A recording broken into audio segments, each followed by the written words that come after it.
ओम सूर्याय नमः। ओम दिनकराय नमः। ओम दिवाकराय नमः। ओम भास्कराय नमः। ओम द्रविये नमः। आज सार्वजनिक अवकाश के दिन,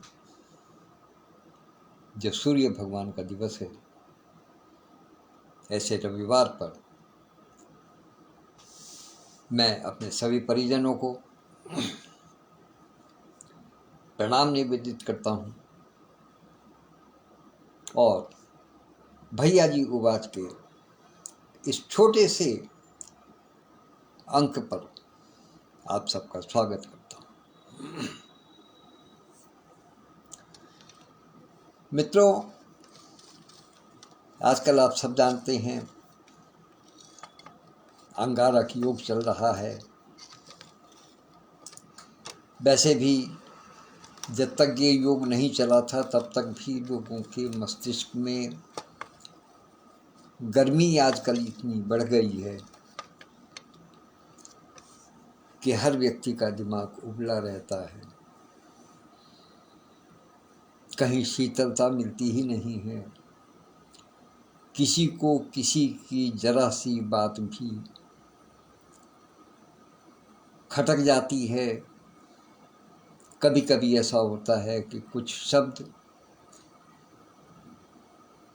जब कहीं अर्थ तलाशने लगते हैं, शब्दों का अर्थ होना एक अपने आप में अलग है, लेकिन जब मनुष्य उनके अर्थों को तलाशने लगता है तब कभी कभी परेशानी खड़ी हो जाती है। ऐसी स्थिति में सामंजस्य का बैठना बहुत आवश्यक है। तो इसलिए हमेशा मैंने कल भी एक बात रखी थी कि मस्तिष्कीय शांति को अपने साथ हमेशा रखें,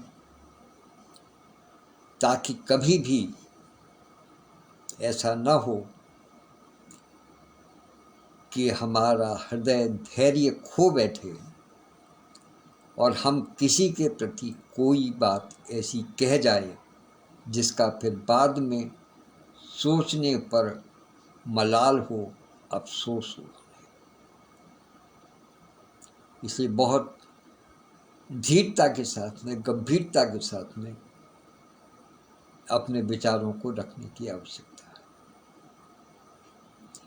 यही मैं एक बात और कह देना चाहता हूँ, और वो ये कि संभवतः आप सबने कल के वाचन में सुना होगा, जब मास्टर फॉर एजुकेशन में अपने पिता के वाक्यांश को लेकर के मैंने कुछ प्रसंग बताए थे, तो उसमें एक विशेष प्रसंग और दिया था, बल्कि उस एक पर्टिकुलर एक प्रसंग का आधा भाग था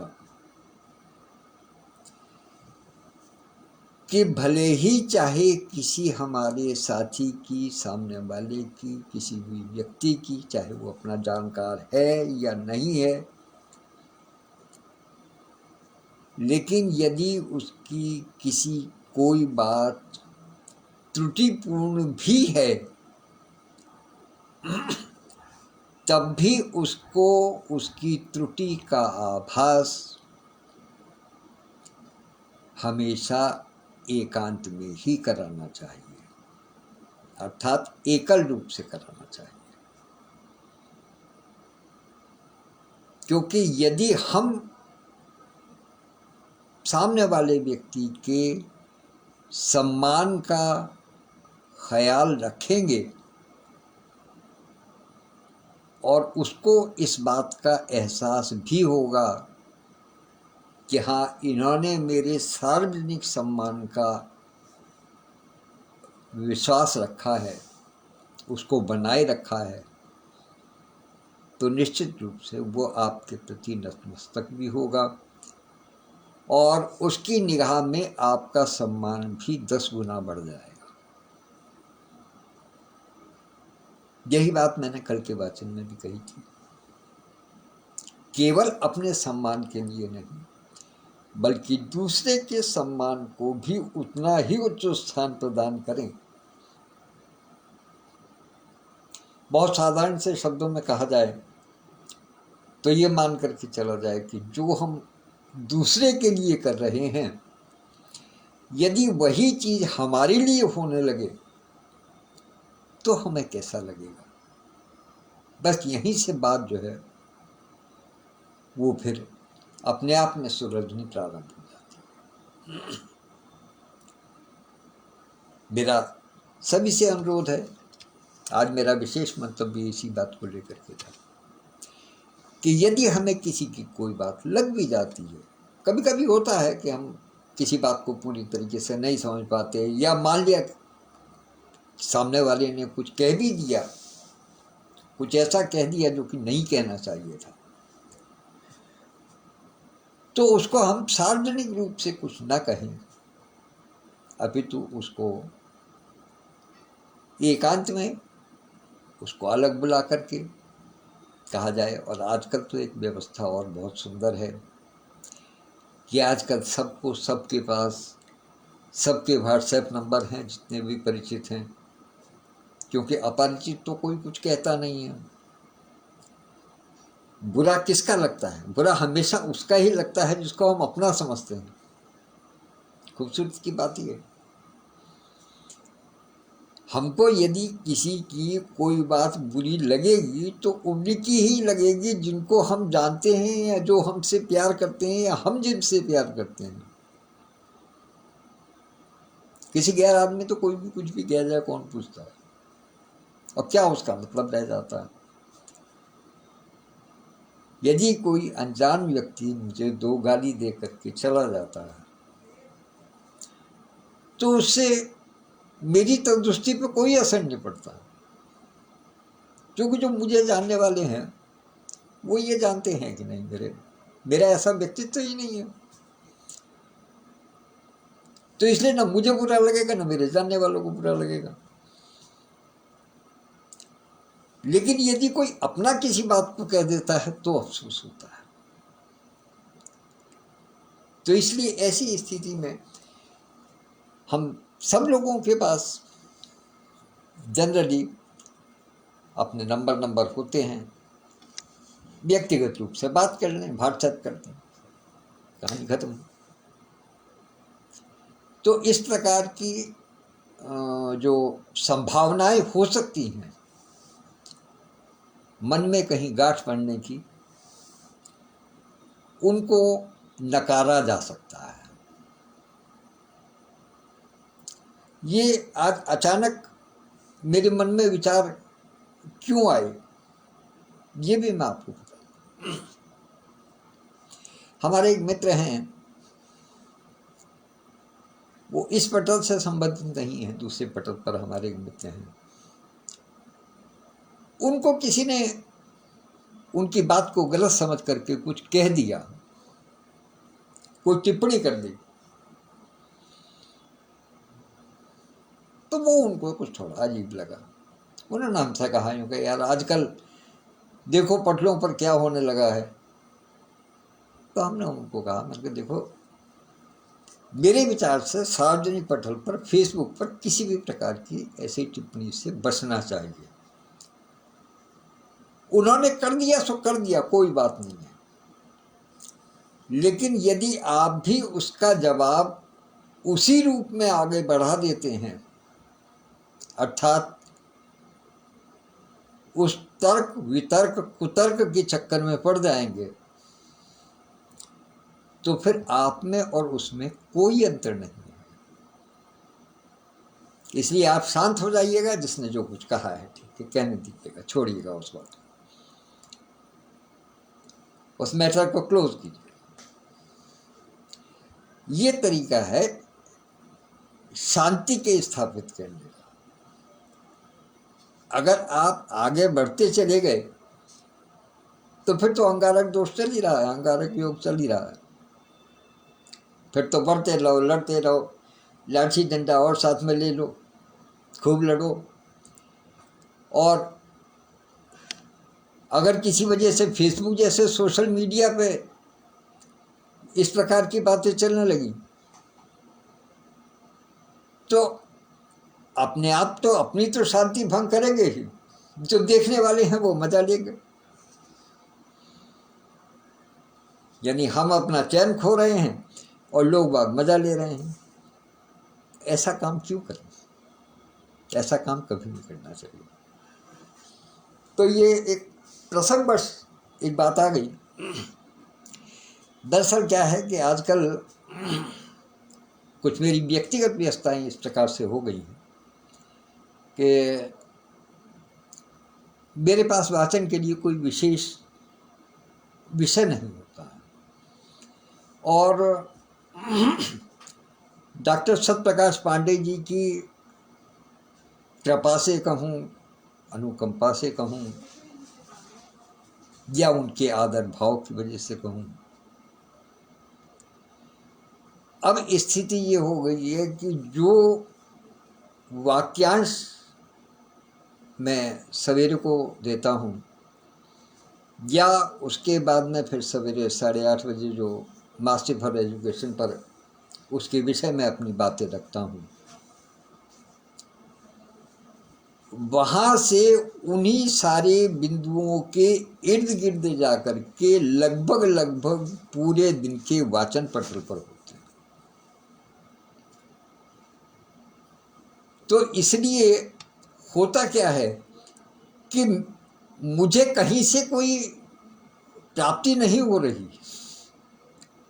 क्षमा कीजिएगा, मैं थोड़ी वैसी बात कह रहा हूँ, लेकिन मुझे अपने सूत्र खोजने के लिए बड़े जोर लगाने पड़ते हैं। मुझे अपने वाचन में क्या कहना है, मुझे कहाँ से प्रारंभ करना है, मुझे किसकी बात करनी है, मुझे कैसे बात करनी है, किस विषय पर बात करनी है,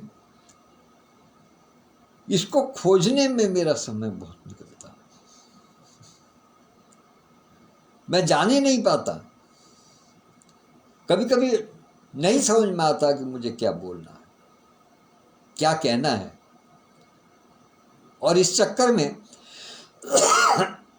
जो मूल बिंदु होते हैं, जो मूल विषय होता है, वो दिमाग से निकल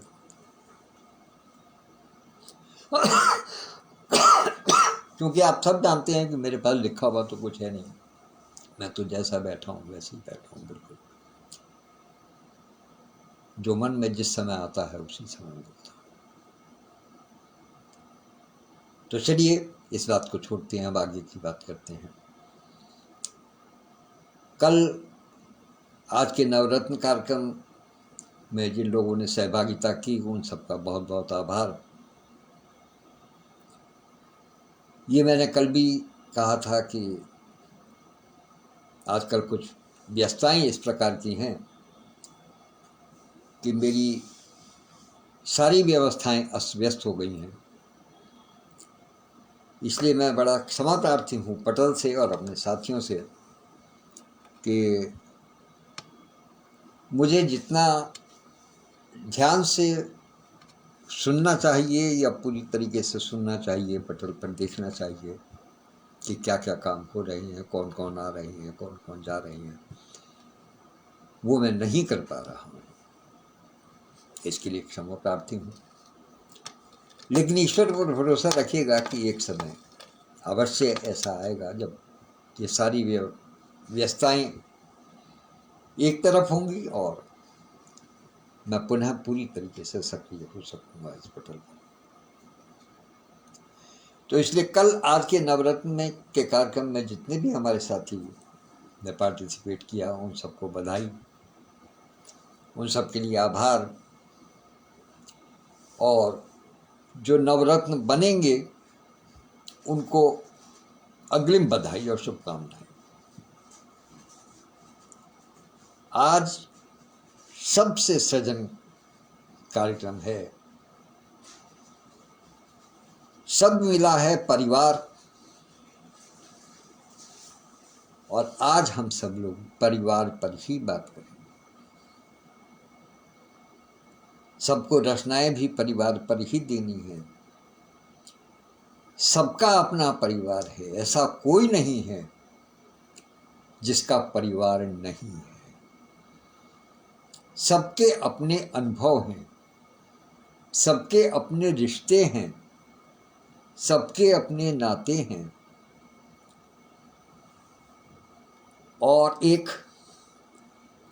और मैं आपको परिवार की थोड़ी सी परिभाषा जो अभी मेरे दिमाग में एकदम उठी है, इसको थोड़ा सा संधि विच्छेद कर दीजिएगा। परिवार अर्थात परि मतलब परिवेश, अपने चारों तरफ परिक्षेत्र, परिसीमा, इससे वार को बचाने वाला, यानी हमारे परिक्षेत्र, हमारी परिसीमन, हमारे परिदृश्य, हमारी परिस्थितियों से जो अदृश्य वार हम पर होते हैं, उनको बचाने वाला परिवार होता है। ये भी एक परिभाषा है परिवार की, कि हमें चारों तरफ के वारों से बचाने वाला वो परिवार होता है। तो इसलिए उस परिवार का सदैव आदर करें, सम्मान करें, मान करें और उस पर अभिमान करें। जिसने अपने परिवार पर ही अभिमान नहीं किया, जिसने अपने परिवार का ही मान सम्मान नहीं किया, वो किसी दूसरे का क्या मान सम्मान करेगा। अपना सम्मान पहले हमें स्वयं को करना होता है, तब दूसरा सम्मान। जब हम अपने घर से चलते हैं तो ये देख करके चलते हैं कि हमने कैसे वस्त्र पहने हैं, ठीक है कि नहीं हैं, फिट आ रहे हैं कि नहीं आ रहे हैं, कलर कॉम्बिनेशन ठीक है कि नहीं है। बहुत सारी चीजें हैं जिनको हम देख करके चलते हैं। कहां से? अपने अंदर से देख करके चलते हैं। तभी जब हम बाहर निकलते हैं तो लोग बात तारीफ करते हैं कि वाह क्या कपड़े पहने हैं, कैसा मेकअप किया है। तो तारीफ कब होगी? बाहर वाले तारीफ जब ही करेंगे जबकि हम अपने घर में इसकी तैयारी करें। अर्थात हम स्वयं अपने परिवार का मान सम्मान करेंगे, तभी पड़ोसी भी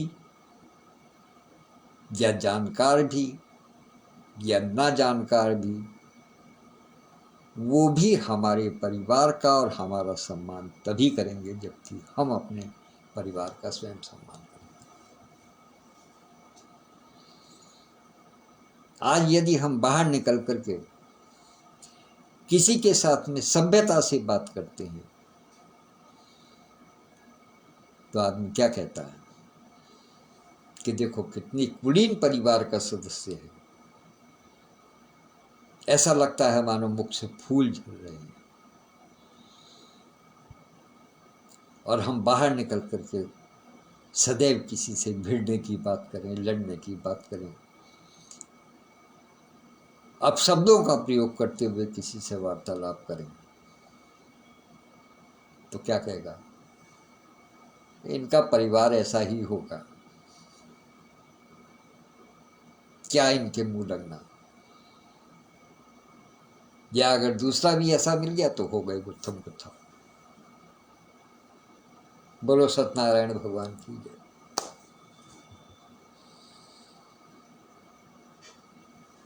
तो अपने परिवार के मान सम्मान की रक्षा करना हमारा स्वयं का कर्तव्य है।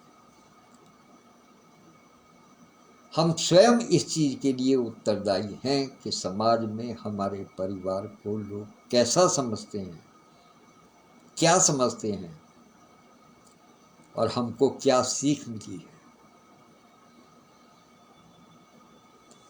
निश्चित रूप से संस्कार देने में हमारी माँ का बहुत बड़ा योगदान है,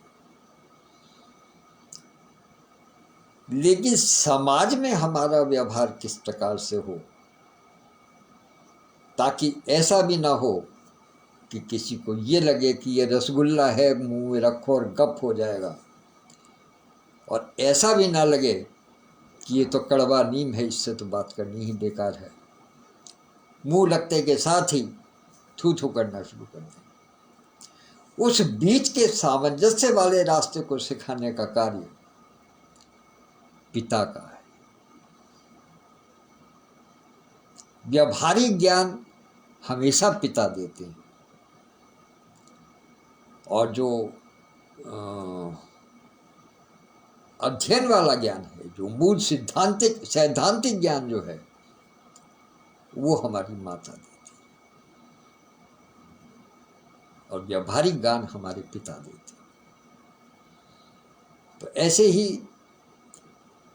एक आदरणीय पिता की आज पुण्यतिथि है, उनको हम विनम्र श्रद्धांजलि अर्पित करते हैं। और आज ही वो परिवार की कार्यशाला भी विराम पाएगी, और आज ही उनकी पुण्यतिथि भी है। तो हम उनको प्रणाम करते हैं, उनकी स्मृति को प्रणाम करते हैं, और ईश्वर से प्रार्थना करते हैं कि हम सब परिजनों को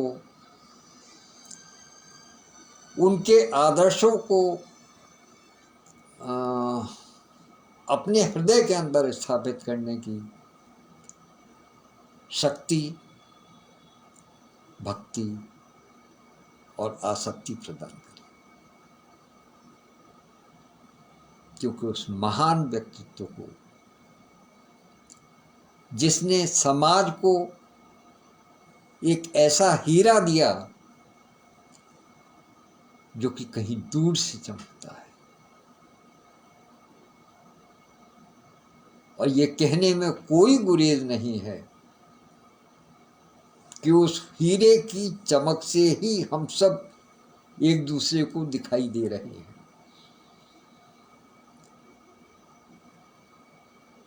उसने जो एक सत्य का ऐसा प्रकाश हम लोगों को दिखाया है, जिसने हम सब एक दूसरे को पहचान रहे हैं, एक दूसरे को जान रहे हैं, एक दूसरे के साथ में मिल बैठ रहे हैं, एक दूसरे का मान सम्मान कर रहे हैं, एक दूसरे की स्थिति परिस्थितियों को समझ रहे हैं, समाज की स्थिति को समझ रहे हैं। तो ऐसे सत्यप्रकाश जी के पिताश्री आदरणीय उदय भानु पांडे जी का आज पुण्यतिथि है। उनको सादर नमन करते हैं, प्रणाम करते हैं, और उन्होंने जो हमें मार्ग दिखाया, जो सत्य पथ हमको दिखलाया, उस पर आगे बढ़ते बढ़ते आज हम इस मोड़ पर आ गए हैं कि अब केवल सत्य के प्रकाश में ही हम लोग एक दूसरे को नहीं पहचानना चाहते, अपितु एक दूसरे के और निकट आना चाहते हैं। उस आयोजन के लिए बनारस में 16 नवंबर को एक काशी मीट का आयोजन किया जा रहा है, जिसमें उस प्रकाश से जुड़े हुए अधिकांश साथी एक स्थान पर एक दूसरे से गले मिलेंगे, एक दूसरे से संभाषण करेंगे, एक दूसरे की व्यक्तिगत सुगंध का अनुभव स्वयं अपनी नासिका से स्थूल रूप में करेंगे, मानसिक रूप से नहीं, स्थूल रूप से स्वयं अपनी नासिका से उस सुगंध का अनुभव करेंगे। तो ये एक बड़ा विशेष अवसर है। सब इसके लिए अपना अपना समय बनाएं, अपना कार्यक्रम बनाएं, सब जुड़ें तो कितना अच्छा होगा। कुंभ केवल प्रयागराज में नहीं या केवल हरिद्वार में नहीं, केवल नासिक में नहीं, कुंभ बनारस में भी हो सकता है, और जिसकी शुरुआत सन 2024 के 16 नवंबर को होने जा रही है, देव दीपावली से ठीक अगले दिन। मेरा सभी साथियों से निवेदन है, अधिक से अधिक साथियों से निवेदन है कि ये एक ऐसा कुंभ होगा जिसमें कहीं किसी के बिछड़ने की गुंजाइश नहीं, कहीं किसी के खोने की गुंजाइश नहीं है, कहीं किसी को ढूंढने की गुंजाइश नहीं है। यहां सब एक दूसरे के साथ में मिलेंगे, सब एक दूसरे का अनुभव करेंगे, और फिर इस अनुभव को जब अपने साथ लेकर के अपने अपने घरों के लिए विदा होंगे, तो मैं समझता हूं कि महीनों तक उस सुगंध को अपने शरीर के अंदर, अपने मन के अंदर, अपने हृदय के अंदर अनुभव करते रहेंगे। ये मुझे आशा नहीं है, अभी तो ये विश्वास है, क्योंकि ये कुंभ ऐसा ही होने जा रहा है। और लेकिन इस कुंभ में जो स्थान है वो बहुत सीमित है। तो इसलिए जो भी इस कुंभ में इस अद्भुत अनुभूति को साक्षात अनुभव करना चाहते हैं, साक्षात उसको जीना चाहते हैं, उसको जीवंत करना चाहते हैं, तो वो शीघ्र अपना पंजीकरण करा लें, मेरा अनुरोध है। और विशेष रूप से मैं उन साथियों से और अनुरोध करूंगा कि जो मेरी बिजनौर के साथी हैं, क्योंकि बिजनौर और Banaras doctor Satya hope talk परिवार के लिए ये दोनों एक रूप हो जाते हैं। क्योंकि मुझे ये कहने में कोई गुरेज नहीं है कि संभवतः बनारस के इतने साथी इस पटल से नहीं जुड़े होंगे जितने कि बिजनौर के साथी जुड़े हैं। इसलिए हमारे बिजनौर के साथियों का ये एक विशेष दायित्व है कि इस कार्यक्रम को सफल बनाने के लिए अपनी महती भूमिका प्रदान करते हैं,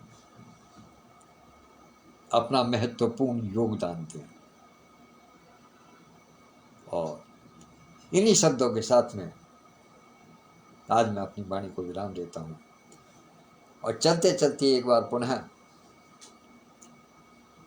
पूज्य बाबूजी की पुण्यतिथि पर उनको विनम्र करबद्ध और अश्रुपूर्व श्रद्धांजलि अर्पित करता हूं। और अब इस भैया जी उवास में उपस्थित होने के लिए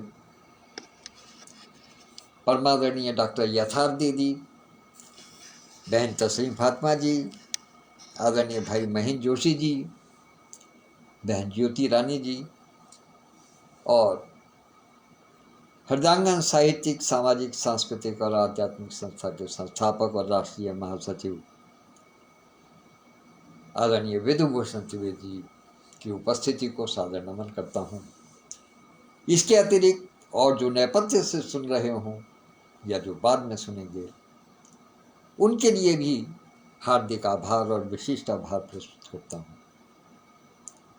और एक बार पुनः स्मरण कराता हूँ कि आज सबसे सजन कार्यक्रम के लिए अपनी रचनाएं अधिक से अधिक संख्याओं में उसकी ऑडियो बना करके मेरे पास भेज दें। शाम 5 बजे तक जो भी रचनाएं आ जाएंगी उन सबको कार्यक्रम में सम्मिलित किया जाएगा। जिन्होंने लिख ली हैं वो अपना ऑडियो बना करके भेज दें, जिन्होंने नहीं लिखी हैं वो लिख करके ऑडियो बना दें। बहरहाल हमें आप सबकी रचनाओं की अपेक्षा है, रचनाओं की उम्मीद है कि मिलेंगी, क्योंकि जो शब्द है वो इतना सरल है, सबके दिलों को छूने वाला है, सबकी व्यक्तिगत अनुभूतियों के साथ में जुड़ा हुआ है, और वो शब्द है परिवार। तो आइए उसकी तैयारी करते हैं और आगे बढ़ते हैं। कल तक के लिए आज्ञा दीजिएगा। धन्यवाद, नमस्कार, जय हिंद।